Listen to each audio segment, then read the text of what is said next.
What if I told you that one simple tweak to your chords could make your playing sound instantly more interesting? Well, I've been on a deep dive into how to make chord progressions more interesting, and I've discovered a simple change that's been helping players break free from playing those same old chords over and over again. So in this video, I'll show you what this tweak is and how it works. You'll discover 7 killer chords that'll instantly have you thinking of ideas. But first, let me show you how this all works so you can harness the power of these chords in your playing. So I want you to think of chords as stacking blocks on top of each other. If you have a basic chord like a G major chord, you've got your roots with the 3rd and then the 5th stacked on top of it. But what happens if we do this? So we take our 3rd, put that at the bottom.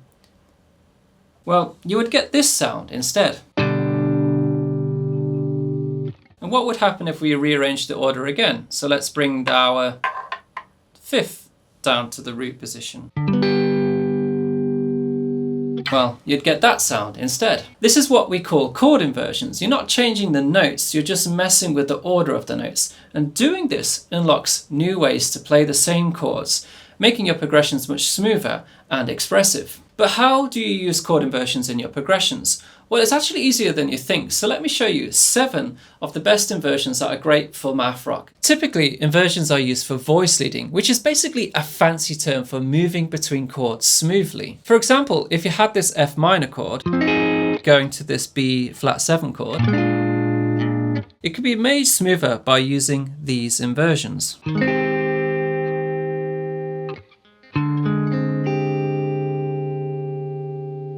However, during my journey, I found that in math rock and similar styles, inversions work better as alternatives to your regular chords to provide some rich, beautiful sounds. So I'm going to focus on 7 inversions here, but I've included a lot more for you in a downloadable guide which you can get in the description. First, we have one of my favorite inversions, a major 2nd inversion.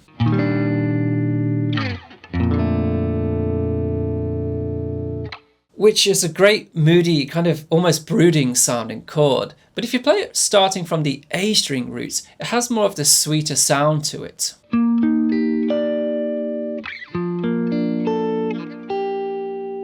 Next, let's move on to a major 7 1st inversion. And this one's quite tricky to finger on these bottom 4 strings like we did for the 2nd inversion. So instead, we're going to play it like this.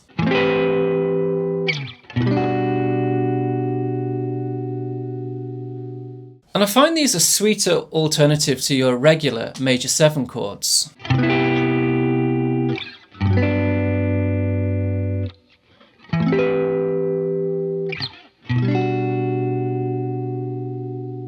The fingering for this chord from the A string root is a little tricky, but it has a lovely bit of mysterious tension to it. And I find it's an excellent way to finish a song on the tonic, but have this kind of mysterious tension to it.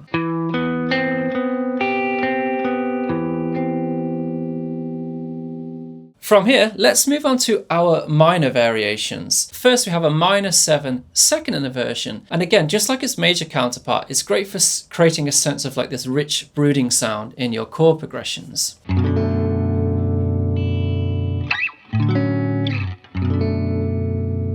And just like with the major equivalents, you can use them starting from the A string root for kind of more of a sweeter sound.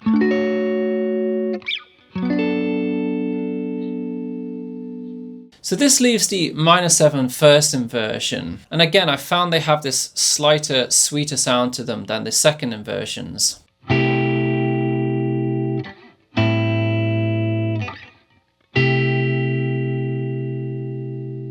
The A root note for this chord is quite tricky, but it sounds just as lovely.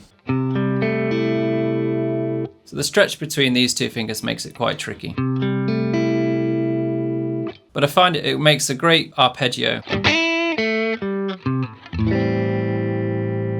So now you know some fresh new chords to spice up your progression. But the thing is, you're probably stuck playing those same rhythm patterns if you're anything like me, those same strumming patterns. So to fix that, watch this video next where I'll show you 5 essential math rock strumming patterns. Thanks for watching, and a big thank you to the patrons that make these videos possible. See you next time.